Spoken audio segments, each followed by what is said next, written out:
Hello, everybody, and welcome to Vegan Business Talk. I'm your host, Katrina Fox, and today's episode is a solo episode. It's just me. And today I'm going to be talking to you about how to pitch yourself as a guest to be on a podcast or on an online TV show, and how to do it the right way.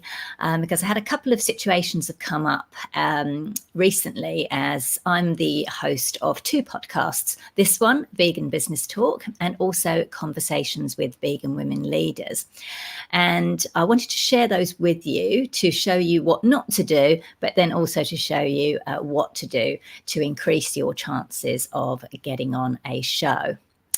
So we'll kick off, and I'm going to mainly talk about podcasts, but it's applicable to other things as well, such as online TV shows, for example. And it can even be applicable to other types of mainstream media. But I'm going to talk particularly about podcasts and online TV shows and pitching yourself as a guest.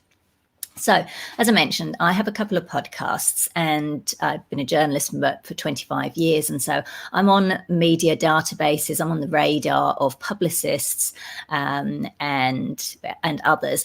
So I actually got a couple of pitches quite recently, and they were both from publicists, which was a bit shocking. And I just wanted to share what was not great about these situations so that you don't make the same mistake, because I know that not all vegan business owners and entrepreneurs can afford to hire publicists, and so you might want to be doing your own PR. So I want to make sure that you get it right, because I also do get pitched from vegan business owners and entrepreneurs, and it's not always great there either. So I just wanted to give you a few tips on this episode. So the first thing is, check to see if the show that you're pitching to has some guidelines and criteria. Now, not all shows have this. It actually took me a little while. I've been running Vegan Business Talk for quite a while now, a few years now. And I didn't immediately at the beginning, I didn't have pitch guidelines, but I have added those now. And they're also available for Conversations with Vegan Women Leaders. So what this is pitch guidelines and criteria basically tells you what the show is about, what type of guests, if you have guests on, what the format is, whether it's live streamed or audio only, if there's any other criteria. So for example, for this show, Vegan Business Talk, one of my criteria is that businesses have to have been running for at least 3 years.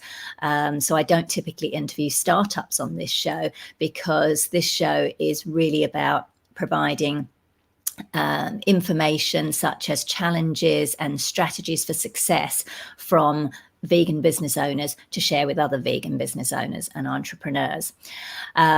So those are my particular criteria. Different shows will have different criteria. And I've stated very clearly in my pitch guidelines that this is not a health show, it's a business show, because I get a lot of both publicists and also vegan business owners and entrepreneurs pitching either themselves or a guest saying, oh, yes, and they can talk about gluten-free or, the benefits of plant-based eating. Those are all great topics, but they're not the right topics for Vegan Business Talk. So first of all, as I mentioned, check to see if the show has any particular pitch guidelines. If it doesn't, then what you need to do is listen to at least a couple of episodes and check the description. If it's a podcast in Apple iTunes or wherever you get your podcast, there will usually be a brief little summary or a description of what the show is.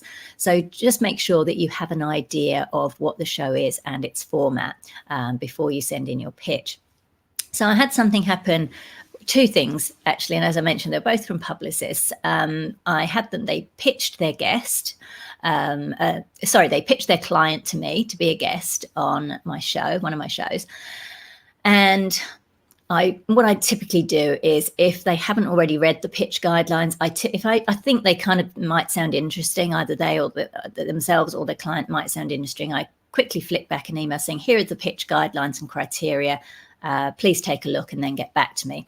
So what I do in my pitch guidelines, I ask people to reply back, answering various questions. And then at the bottom, I have, please include a short bio and a headshot photograph of either yourself or your client, depending on who's doing the pitching. So I did that in this instance. With the first one, they answered all the questions, which was great, and then said, "Oh, we won't send the bio and the photo until the client has scheduled their interview." And I was like, "What?" Now that's not helpful. Okay, there's no reason to do that. I'm not going to do anything bizarre with the photo and the bio other than use it for my show.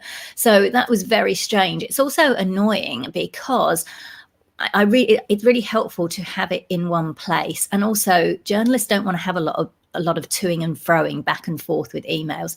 So basically what that publicist should have done is, with the Q&A or the questions, the responses back to me, should have just included the bio and the headshot photo of the client. I would have had it all in one email. I can then set it up on my system because I use StreamYard, which is what I'm using now to broadcast here. So things have to be set up and scheduled. So that put a delay and a dent in my getting my assistant to upload that particular interview to StreamYard. So, it was kind of annoying. So then about 2 weeks later, I still hadn't got the client had scheduled. So the client had scheduled herself. I thought, okay, this is great. But I still hadn't got the bio and the photo. So I had to reach out to the publicist and say, hey, can you please send the bio and the photo so we can get it set up on our system? A few days went by, nothing. In the end, I ended up connecting with the client on LinkedIn and messaging them saying, can you please send me a photo, which they did. I'd also then followed up a second time with the publicist. And then I think about a week later, I eventually got photos from them.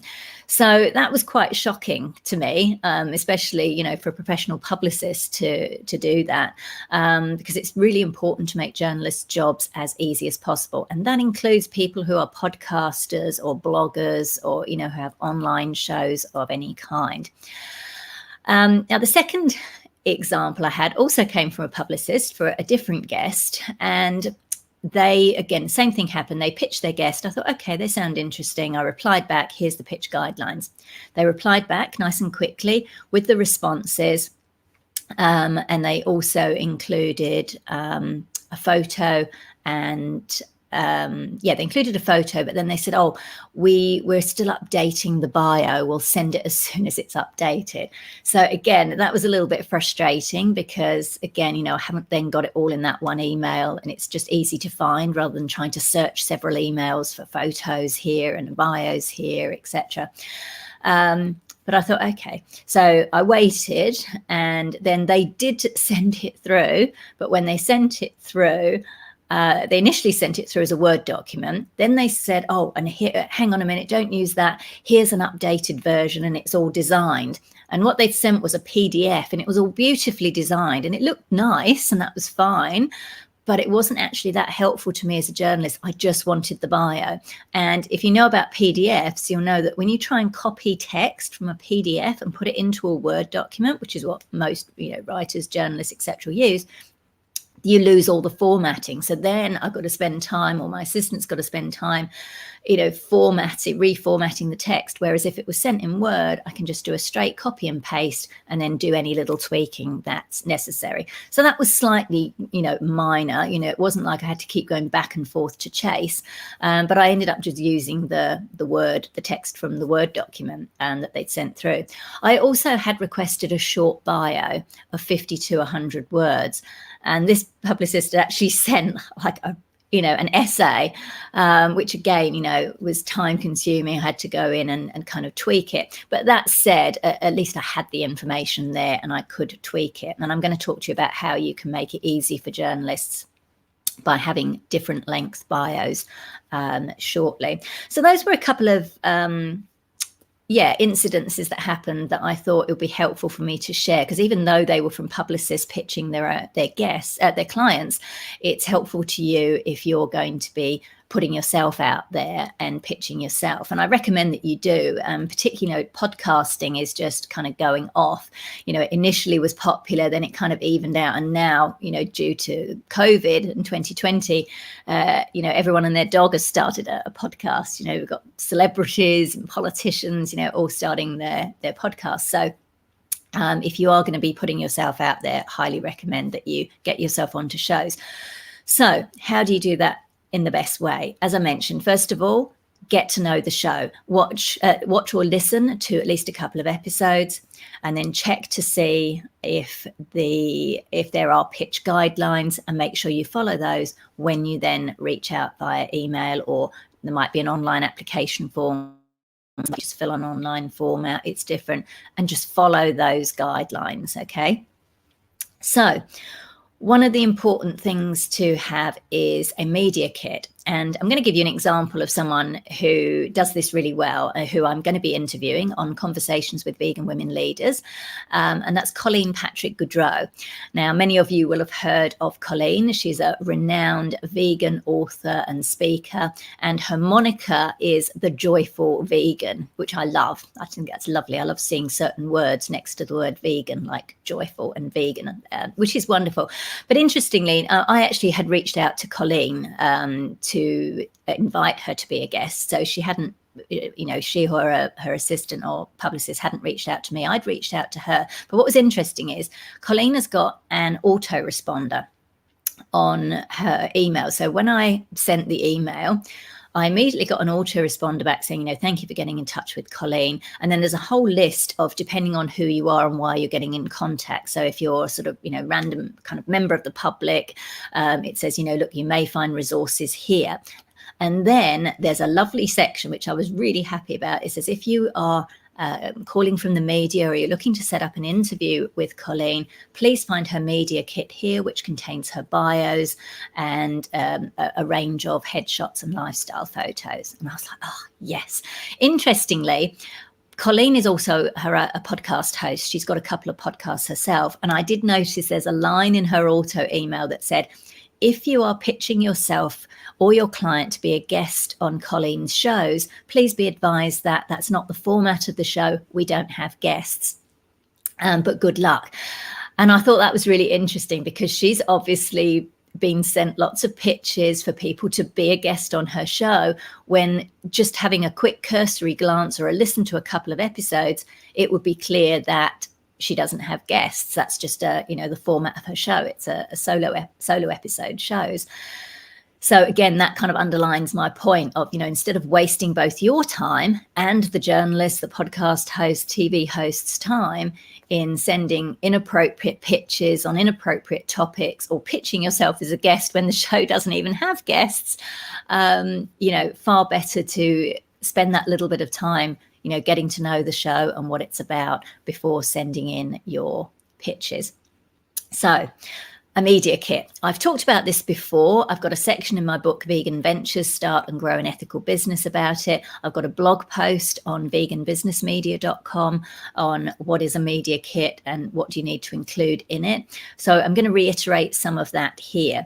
So an online media kit is basically a place on your website. So it's typically linked from your website, and when people click on it, they are taken to a cloud drive. So you just need to use any kind of cloud drive storage facility. So it could be Google Drive, it could be Dropbox, or, whatever other types of cloud storage there are. There are two that immediately spring to mind.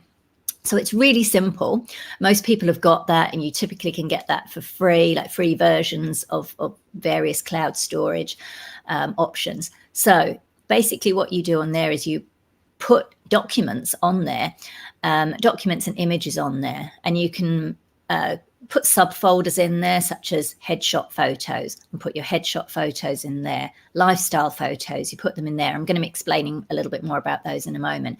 Your bios document, I'm going to talk a little bit about that in a moment. If you have a business, you might have a bio specifically about your business. If you sell products in your business, you might have product images and product information. So basically, if you've got staff, you might include some of your key staff, their bios as well. So basically, it's an online hub. It's a single place that journalists can go to get your information and select what they need. So I'll just go through a couple of those in a little bit more detail. So a bios document. Now, I'm using that in the plural. You notice I'm not saying a bio document. I'm saying bios, because what I recommend, and you can check out my media kit, my online media kit, to see what I mean, if you go to veganbusinessmedia.com, there's a link there that says media kit, and then you click and then it takes you to, I think it's a Google Drive, and you can have a look and actually see that in action. But basically a bios document, so it's a single word document, and I've got like literally a 1-sentence bio. Then I've got a short bio, which might be, 25 to 30 words, maybe 50 words. Then I've got a medium bio, that's maybe 150 words. And then I've got a long bio, which I think is about maybe 300 to 400 words. So there's different options. And the beauty of having that is, for example, with the 1-sentence bio, if you're writing an article for a media outlet, and you get the option to have your little bio at the end of it, some outlets only want or will only allow 1 sentence rather than a chunk of a paragraph. And rather than making the journalist do all the work, which is what I had to do with one of the other guests that I mentioned, of kind of, reworking and, the bio, is to have those different versions so that they can easily just go, yes, this one is suitable, and use that. It's all about making the journalist's job as easy as possible. So that's your bios document. And again, you can take a look at that on mine to see how I've crafted those. Photos, headshot photos. So you need good headshot photos. Now, I've always recommend having professional headshot photos taken. I know it's been a bit tricky with 2020, with lockdowns in various countries and so on. So if you absolutely haven't got or can't get a professional headshot, then you may be able to get away with a decent high resolution image of yourself. By high resolution, I mean when the photo is taken, it's got lots of pixels in it. So if for example it's going to be used in print, what will happen is as the image gets larger, if it's low resolution, it will pixelate, and you don't want that. You want a nice sharp image. But when and if you can, I do recommend getting professional headshot done, because it's really worth it. And you can typically get, unless you change your appearance radically, you can typically get about 5 years out of, a good headshot photo. You don't want to go too much longer than that. But, if you go to kind of 10 years and, you're, naturally aging, then, people, if you've got a banner up, I've had this done myself, actually. When I had my previous headshots done, not the current set that I've got, the previous ones, I basically got the photographer to like completely airbrush any wrinkles out. And when I was at events like Veg Fests or, other events, and I had my pull-up exhibition banner on with a photo of me, and then I'm standing next to it with my natural wrinkles, and they're looking and they're kind of like, oh, it's you. So yeah, you don't want a photo that's too out of date, but you should be able to get about 5 years out of a good headshot photo. Secondly, you want some lifestyle photos. Now, what are lifestyle photos? Basically, these are ones where you can have these done in a photo shoot as well, like a professional photo shoot. But with this, you can also put in high resolution images that may have been taken on a camera. So as long as they're good quality, they're not pixelated or distorted or anything. They're just nice, clear, sharp, bright photos of you. And it could be you, I don't know, if you've got a product, eating your product or tasting your product. It could be you with an animal, like, for example, in my media kit, I think I've got a couple of pictures of me, one at animal sanctuaries, one with a sheep, one with a goat.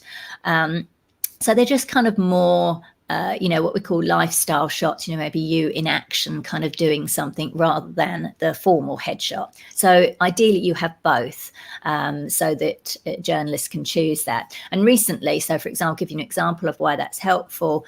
Like I've recently been asked to judge some awards, and they said, can you please send your bio, and can you send your headshot and a couple of lifestyle shots? Now, rather than me, and this is good for you, it saves you time as well as the media outlet, rather than me having to run around trying to, look at all different folders on my computer. Now, where's that picture of me with Timmy the sheep, or, and all of that, I can just reply straight back to the journalist, say, yeah, fantastic. You can find everything you need, bios, lifestyle shots here. Link to my online media kit. Super helpful for me, super helpful for the people at the other end, including the journalists. So this is the benefit of having that media kit where things are just in that one place. So you've got your bios document, your headshot photos, professional photos, and your lifestyle photos.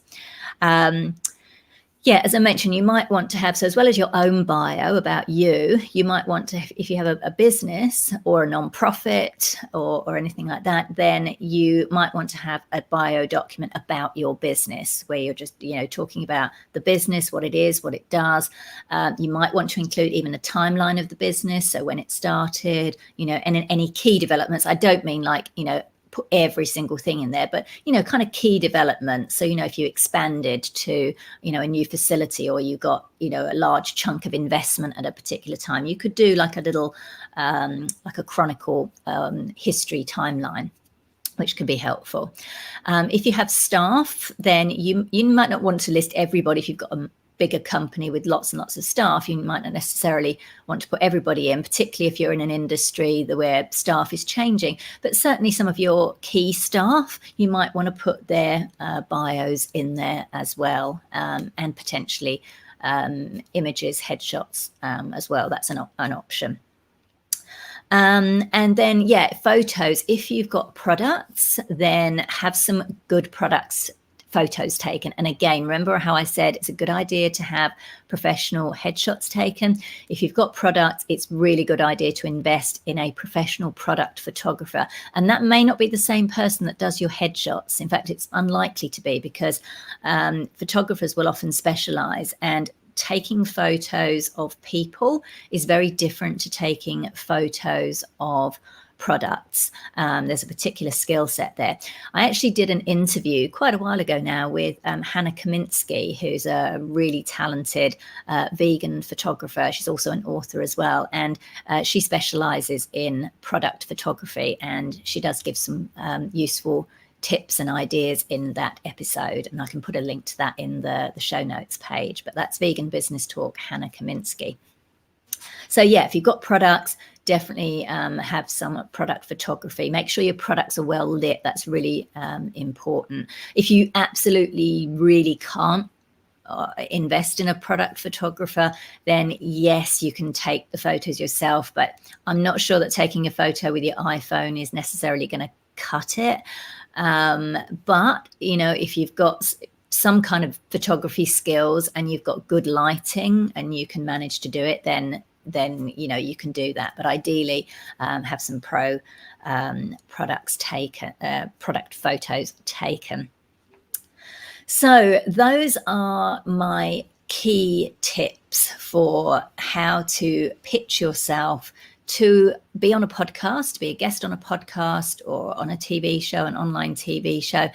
What to do and what not to do. So I hope that's clear. It's relevant to all media in terms of just being familiar with the types of stories that the media outlet covers, making the journalist's job as easy as possible. That's definitely across the board, and having an online media kit is super important. That's also important if you can have some people have a separate speaker kit. If you're someone who does public speaking, some people have a separate speaker kit, and in that speaker kit they might have a nice fancy designed PDF, and that's fine. But for your media kit, you want that in Word format so that journalists can copy and paste. So as I mentioned, there is some information. There's a blog post on veganbusinessmedia.com on how to put a media kit together. So it basically covers what I've said here with maybe a little bit more detail, so you can refer back to that. This is something you can do very simply and easily on your own. You don't need, anyone else particularly to help with this. As long as you've got your photos, you might need some help with perhaps writing your bios, writing your about page. But if you're comfortable doing that, you can also do that yourself and just put that into your online media kit. Previously, media kits would have been physical, like brochures sent through the post, but that was a long time ago. So now it's super easy and easily affordable to have an online media kit. And you just, as I say, if you've got a website, which I highly recommend you do, you just have a link from your website saying media kit. So you can either do that yourself or get your web person to do it. It's super quick, so very easy to do. So I hope that has been helpful. Now, if you are someone who is serious about doing your own PR and getting yourself onto podcast shows and other media, and perhaps at the moment you can't yet afford to hire a publicist or a PR agency, but you want to do your own PR, I would invite you to check out my online PR course, which is called Vegans in the Limelight. And I go into great detail about everything you need to know about how to get PR for yourself, whether that's in print, online, podcast, radio, TV. Everything. It's all covered. It has video training. There are templates for how to pitch journalists. You can just plug and play and put your own content in there. There's also how to write a press release, and again, a plug and play templates for you to put your own content in. And throughout the 12 months, you can ask questions on the learning platform. You can also upload onto the platform your proposed pitch and press release, and I will give you feedback before you send it on to the journalists. So you can find out more about that, including lots of other resources, at veganbusinessmedia.com. That's it for now. I hope you found that helpful, and thank you so much for tuning in. Bye for now.